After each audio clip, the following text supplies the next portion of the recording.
Technology. Sometimes you're on, sometimes you're off. Like I literally am like, what am I doing today?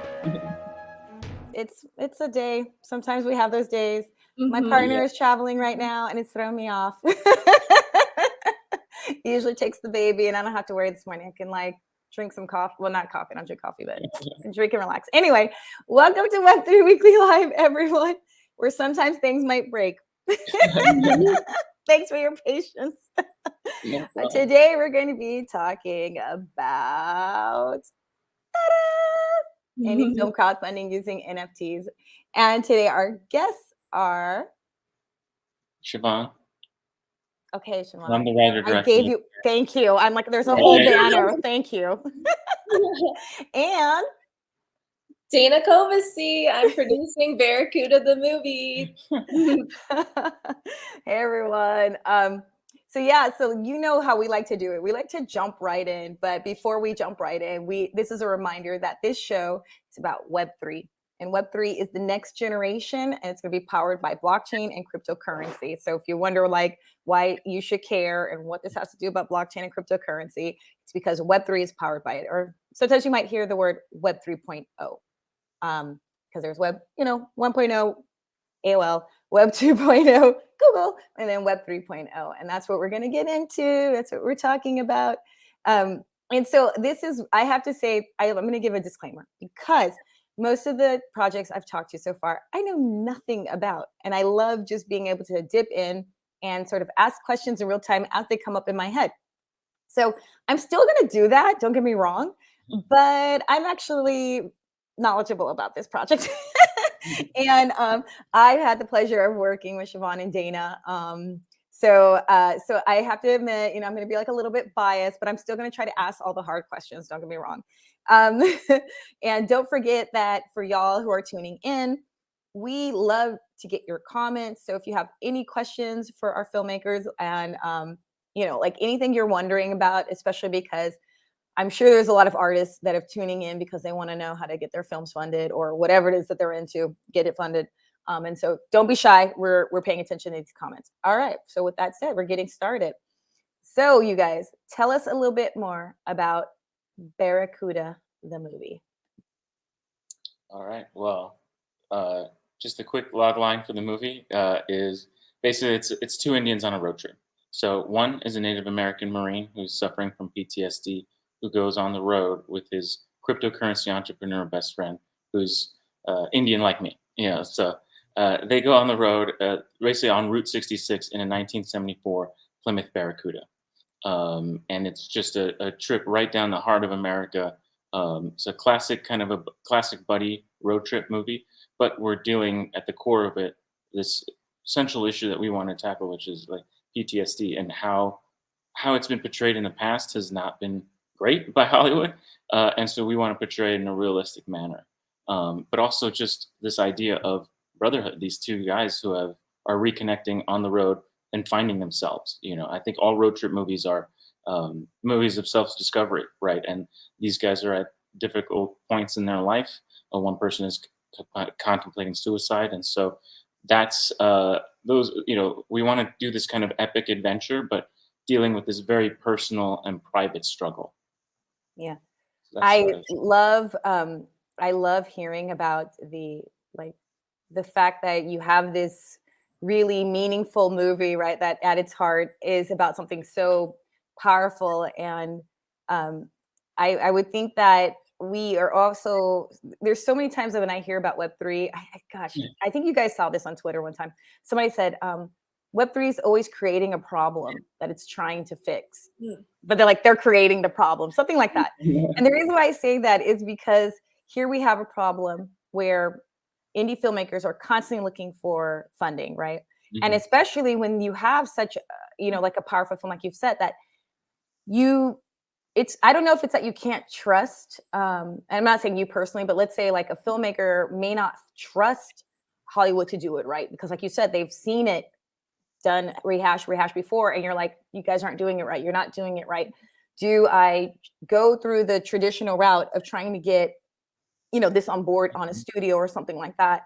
or you face that, do I just go like years and years or whatever doing the same route of like, oh please, get me an agent, get this in front of the studio heads, oh get this greenlit, blah blah blah. Or do you say, you know what, this really needs to get made, and I'm just going to go out there and do it. And to me, if that's like a real issue, then when we talk about Web3, we're talking about a real solution to a real problem that Web3 did not create.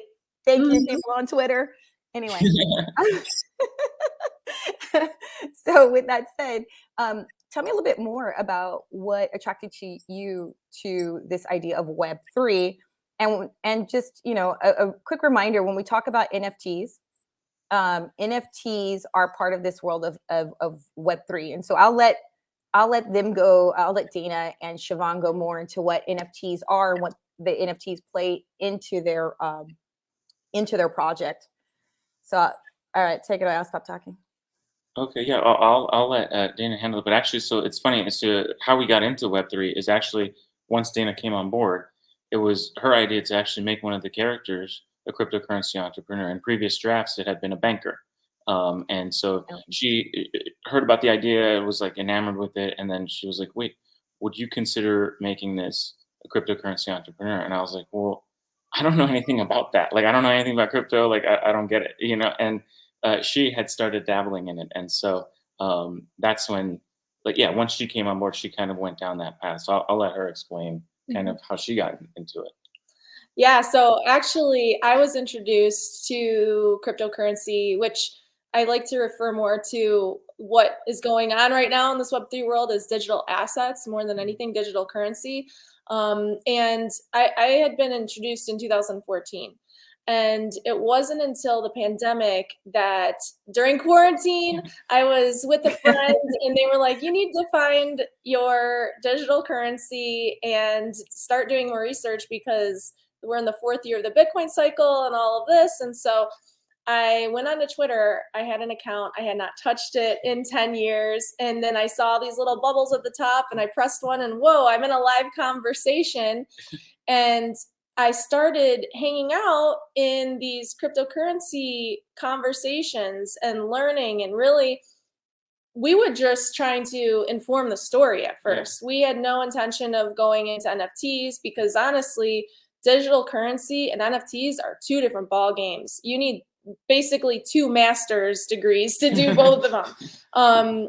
They're totally different. And so it wasn't until after hanging out with people and finding a lot of young veterans who are into cryptocurrency online. And really the first person, his name is Jarhead is his handle on Twitter.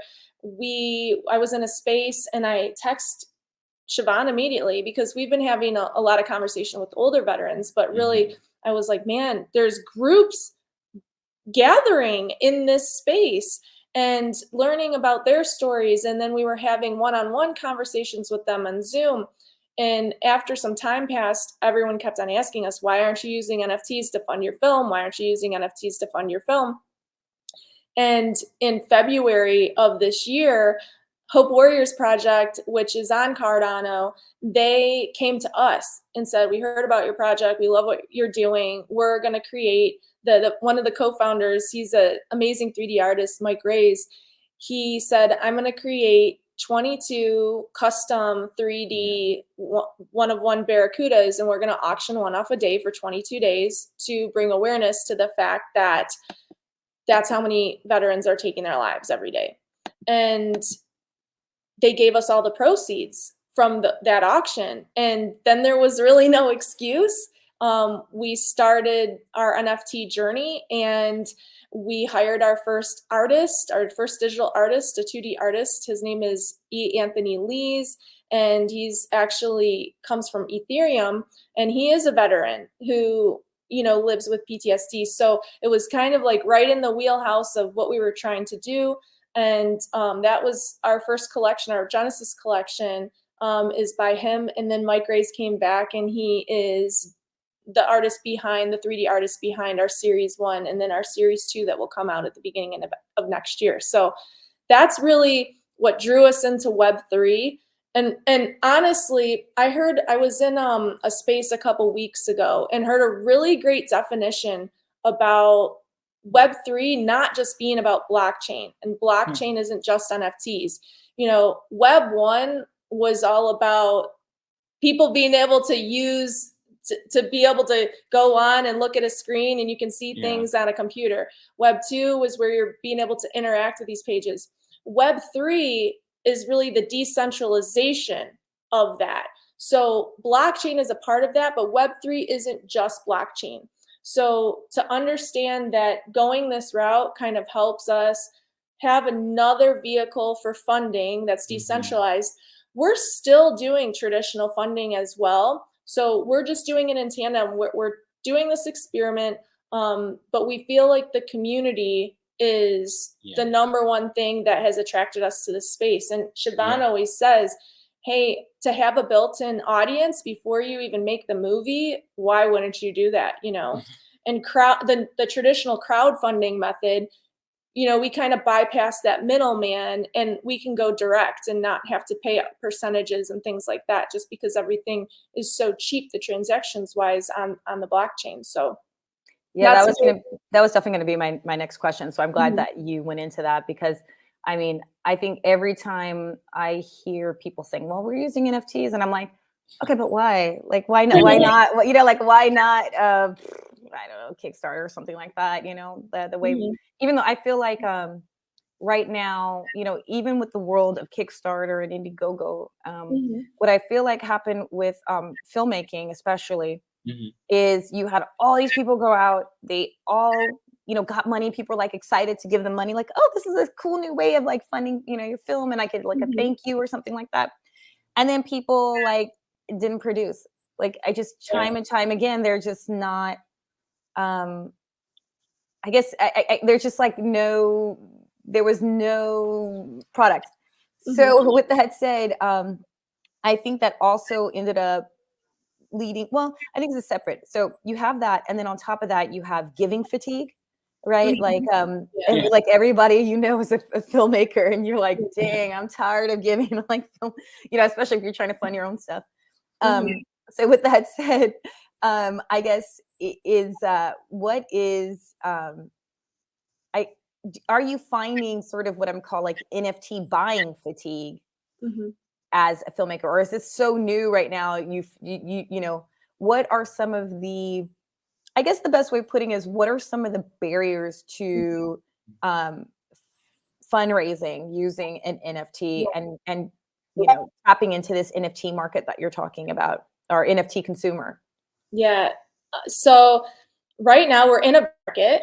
And we like to say we're not in a bear market, we're in a Barracuda market, right? So the number that broke out, so I'm going to say it again. We're in a bear market. Okay. Yeah. We're in a bear market, but we like to say we're in a Barracuda market. We are building in this bear market, and the thing is there is a lot of fatigue as far as buyers go in this market right now. However, those that are taking the time to show up, show out, and make sure that they're still providing value to the marketplace, it's setting us up for success for when we come out of it. And also, just being here at the forefront is something that, you know, we have learned so much, and the story has changed from the movie just because we've been a part of this experience of making this project.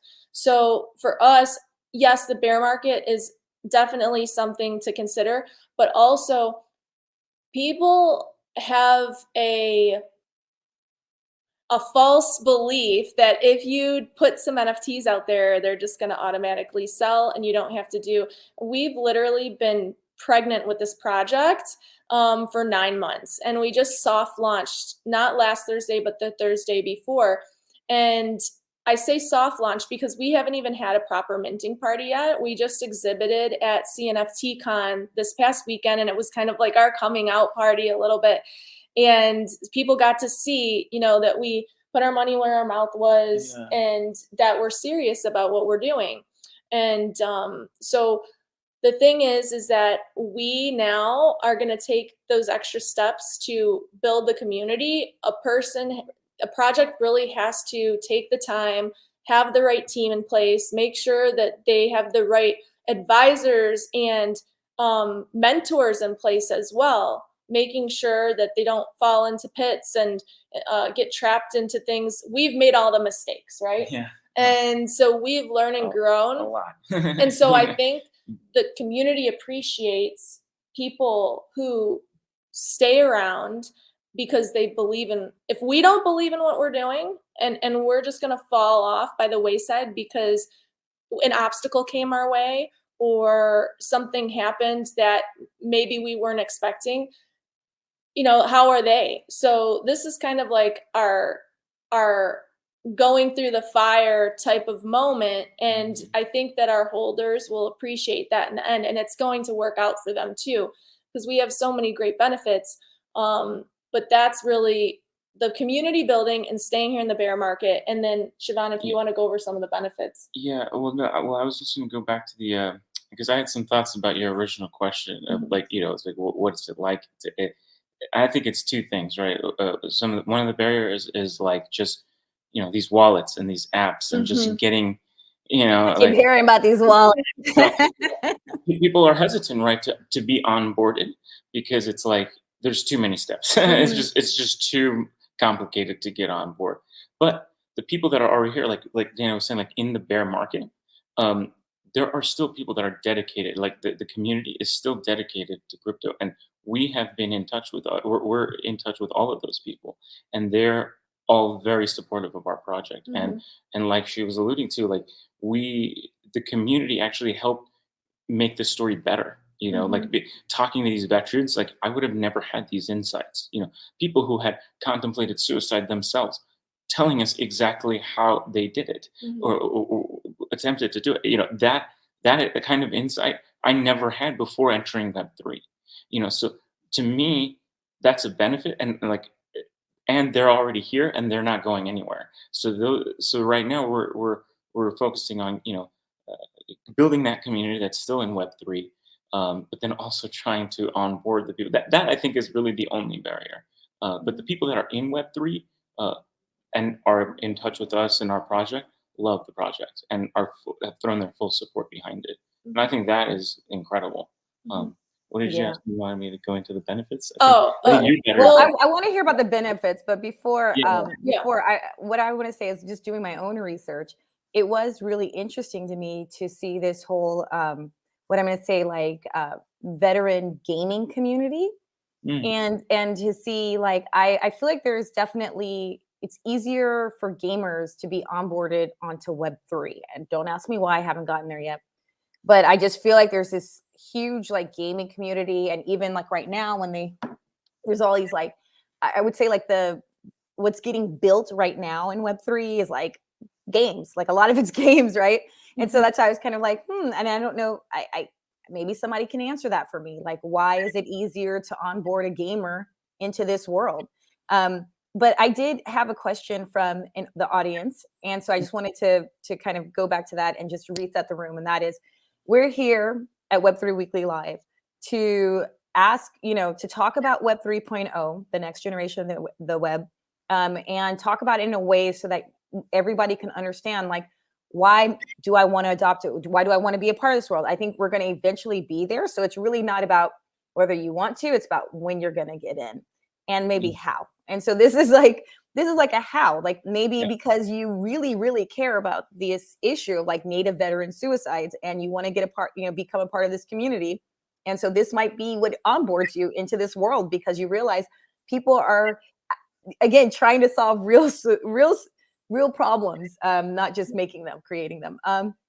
And so this is, so again, so I thought that research was really interesting. And again, thanks for that question, audience member. And back to, what are the benefits?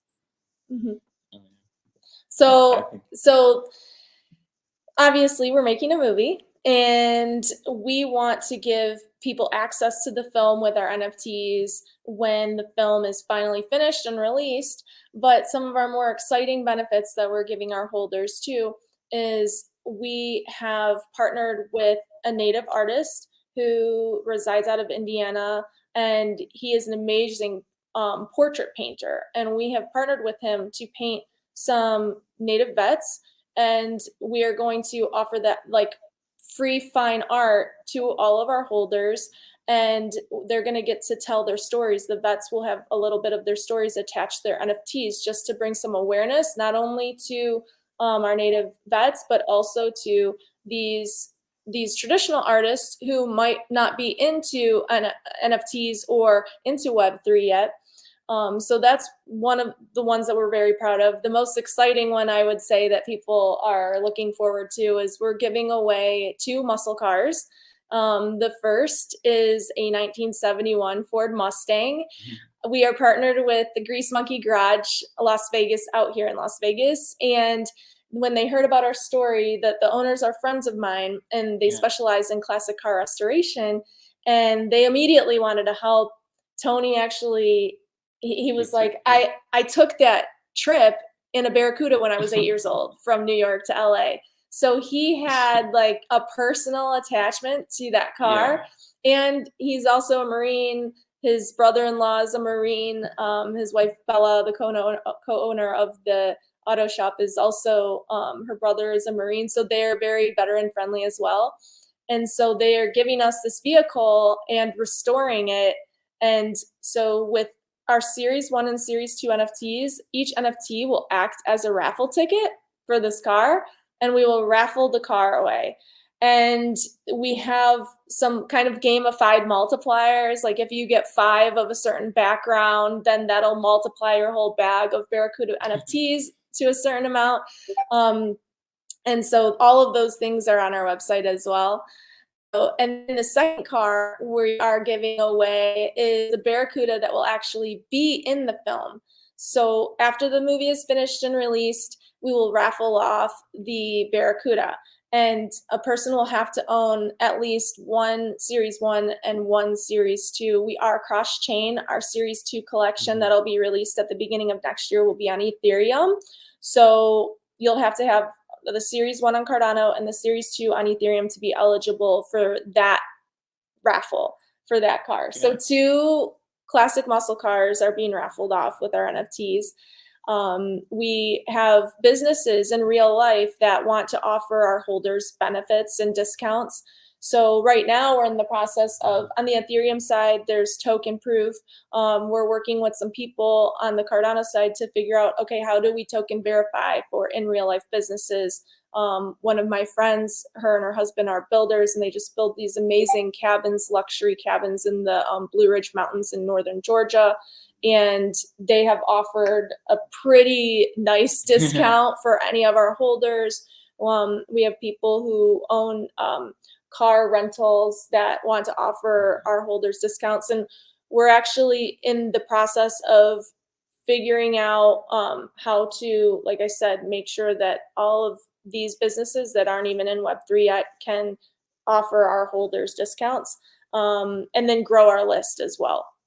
So that's another thing. And then, I would just add that this weekend we were at the CNFT Con, and actually through some producing magic that Dayna did, we actually got an actual Barracuda on the showroom floor sitting next to the 1971 Mustang. And so it was really cool. And it turns out that that car is for sale. Yeah. And so it's like one of these things for like fundraising, right? Like we're saying we're giving away both cars. It's like in a really cool way. It's like, if you help us, fundraise, we'll buy that car, and then that car can be yours. So it's like, help us help you. Well, see, that's really cool, because okay, so here's another thing. Like, there are a couple of things that I've heard so far where, these partnerships, I think so much of kind of like what makes NFTs cool, or just in general, is when you have what I'm going to call like a real world component, and people who are like running communities, when they have what I'm gonna say like a real world component.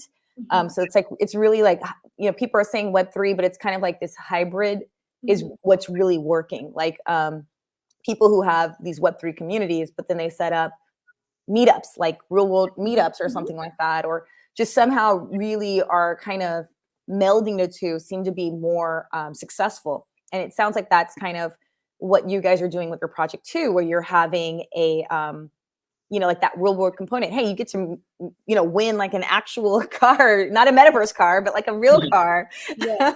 And so I guess that's what I'm finding interesting again about the Web3 world. It's not like it's a pure Web3 world, and I think so many people may be thinking that like they may be equating Web3 and like metaverse, but those two things are not really equated. And then I would say that the second thing that, like, in hearing you guys talk, well, actually, no, it's like three things. But I do want to really say to our, our audience, because some people might hear community. Can you tell me, like, how do people tap into this community that you're talking about? Yeah. Like, you're saying community, but like, what does that mean? Like, how do I find these people? So we are on social media on Twitter and having live conversations. So Twitter is a little bit different from all these other social media platforms because you can have live conversations with people. And we've met so many people in that forum. Twitter Spaces. Twitter Spaces. That's what we keep telling people. Yeah. So our Twitter handle is Barracuda_movie. And then also we have a Discord where that also, it's another platform that it came from the gaming world, but a lot of NFT projects use Discord to basically hold all of their project's information, and you can have, different chat channels. And so your community is really engaging in that. And so there might be exclusive content, and that's another one of the benefits of our project is we're going to be doing exclusive content and events in our Discord for our holders. And the in real life meetups you mentioned earlier too is something that I was really surprised about. I have met more people in real life through this NFT medium than even the traditional corporate businesses that I had been a part of in my corporate business background world. We have been to Miami, New York. There was a conference here, and it's really, there's people I would have never had a connection with if it wasn't for this world. So I would say that it's one that brings in the midst of the pandemic too. It really helped me. I had COVID earlier this year, and Twitter Spaces were kind of like a godsend because I could not interact with people, and it was the one place where people were engaging and I could feel like I wasn't alone, So when we talk about community, we're talking about, hey, we're engaging, we're interacting with people every day on a daily basis. And when there's a day when I'm not in Twitter Spaces, I feel like, oh, I'm missing out on, you have so much FOMO because you're like, what's going on?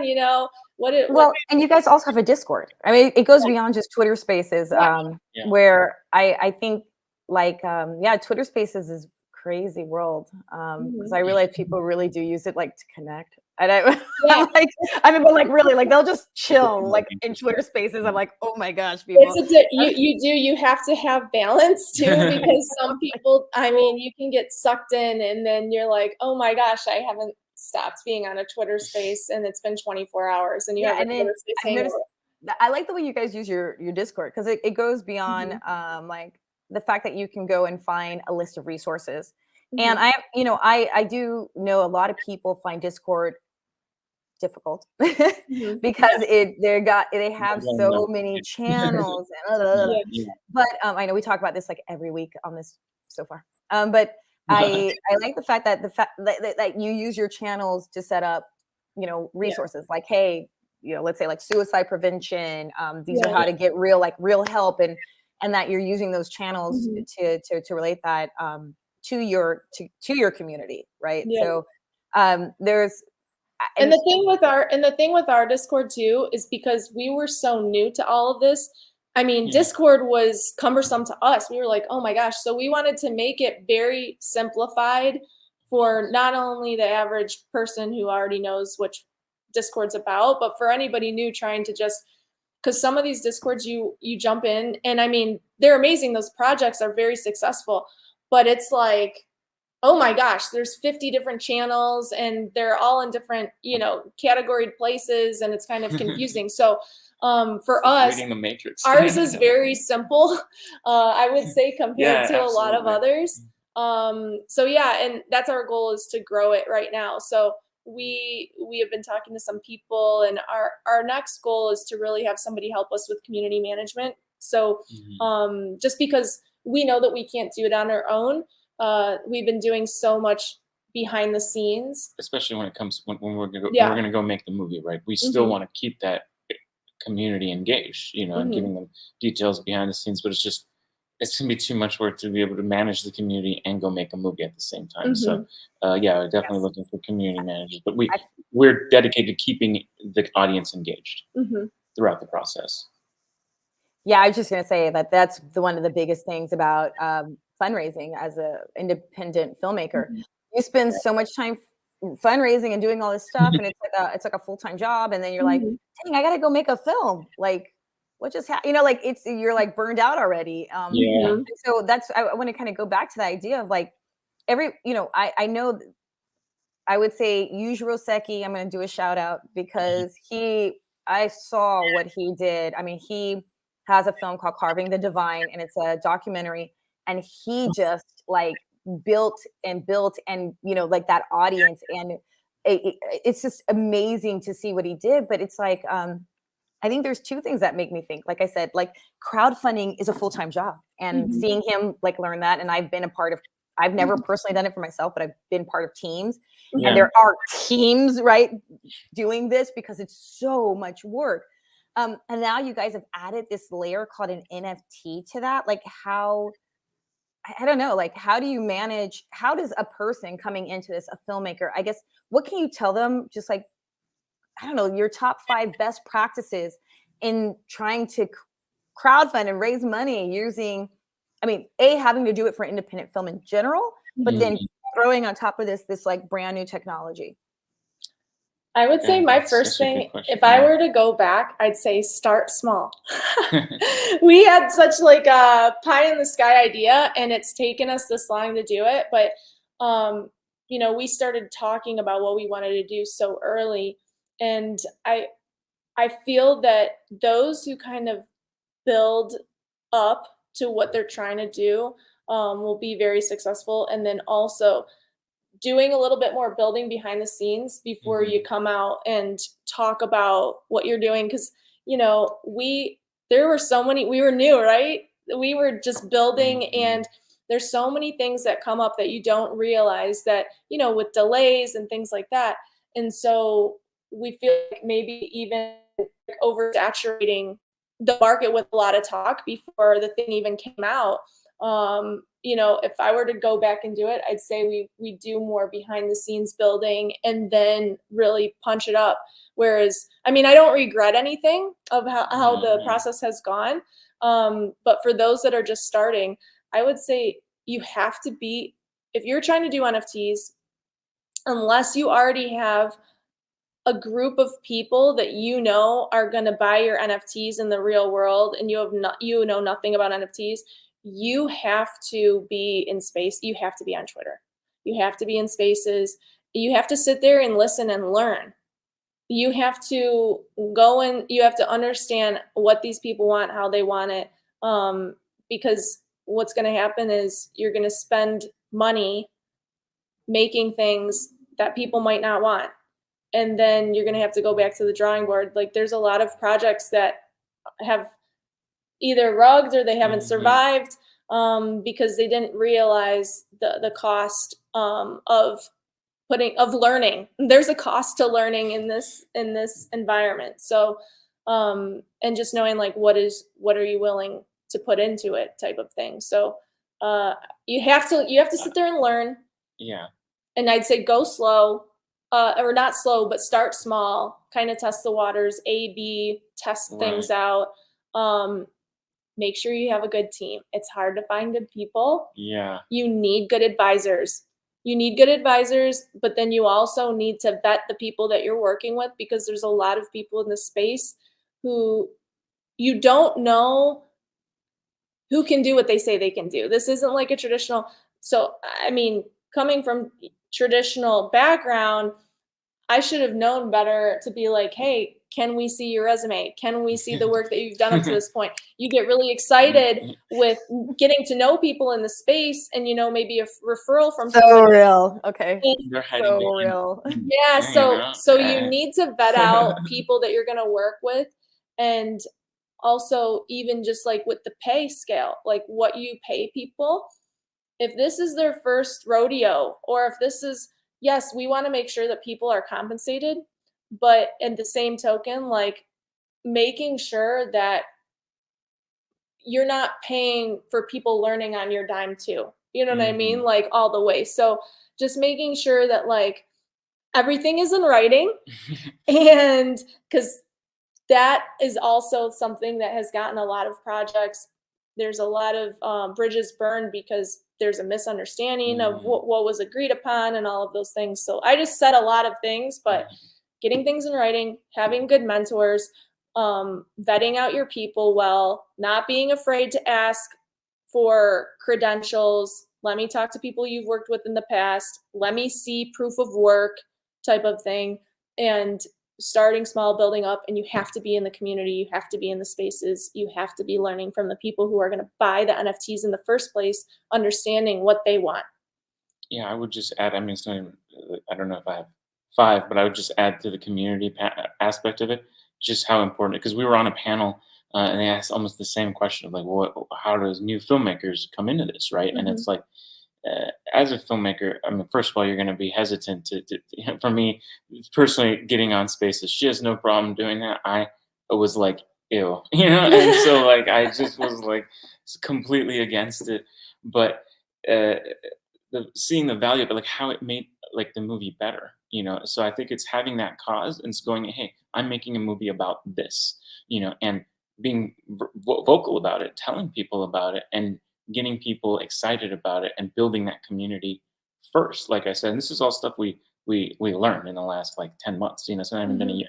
It's just I think that that's the best use of Web3 in filmmaking, is building the community first, and then having them be excited about it. Then they're doing almost the marketing for you, because it's like they're like, hey, have you heard about this project? Like, you got to be involved. That has happened so much. There's such a ripple effect of they're doing the work for us almost in a way, but they're also supporting us. We can go to them for questions. Hey, what do you think about this scene? Or what do you think, how can we connect this organization and this organization? We can use the community to do that, and so are you picking advisors that are already working in Web3? Is that like how you're kind of connecting in? Well, we had like one person who I think Dayna met in a space and was pitching the story, and then it was like, oh, well, I know a PTSD therapist who works at Camp Pendleton. You guys need to talk to that person. And that person now is an advisor for our movie, and that literally happened through Web3. It wouldn't have been possible otherwise. And so, I think that's one of the benefits, because they're so excited and they want to see this project succeed. So, as far as the NFT advisors go, that's been, again, something that we've had to cycle through. You listen to people talk in spaces, and you kind of get an idea of who knows what they're talking about and who doesn't. And then you also kind of see like what projects, this is all behind the scenes too. You have to research people that you're going to ask for help before you go to them, because if they haven't been involved in a successful project and they're just talking, you know what I mean? Then you have to, there's a couple things that we were looking for. Have they helped to build a project? Has it been successful? What does their community size look like right now? 2, if they haven't built a project, are they a part of an NFT community and helped to build a community? Because a lot of times NFTs will kind of foster these communities, and maybe there's a couple people at the helm that have really been leading the charge and connecting with those people. And then also kind of understanding the technical people too. Understand, like, because that's the hardest thing, is to find really good technical people. So, and they kind of like hide behind the scenes a little bit. So going into some technical spaces, or even, the in real life events that we've been to, we've been able to meet some of these technical people who have been able to help give us advice behind the scenes. So it's like you're going to get out what you put into it, and that is including FaceTime, that is including your presence in places. It's making sure that you're out there and you're listening, and you're not being afraid to ask people for their credentials, even if they've been recommended. So even with advisors. So one of our advisors that we have on our website, his name is Cash. He's been a part of a very successful project called Benjamin's Group, and he also just launched, it's called Anvil, and they're also now into minting services. So, I mean, from him to some very specific people in the community who were like, we want to help you, and they've been helping in the background. Yeah. But they also have to be careful about how much they're visibly showcasing, because they don't want to seem biased to anyone to like move markets and things like that. So, and especially they're taking a chance on us too. Like if we bomb, it's just like they want to know, like, did we take them seriously? They don't want to be attached unless we show up. So, well, I want to say thank you so much for today. It sounds like, going into this, you have to be ready to run a startup. That's and as a producer, it sounded like you were like, no, I'm not only producer, I'm business development. Like, I don't have, it's not just organizing a movie, it's organizing and connecting on a larger partnerships level to bring utility to my NFT holders. So it's like you guys are going super deep. It's more than just filmmaking. You're literally like, you are a startup. We have an LLC. I mean, we are legit.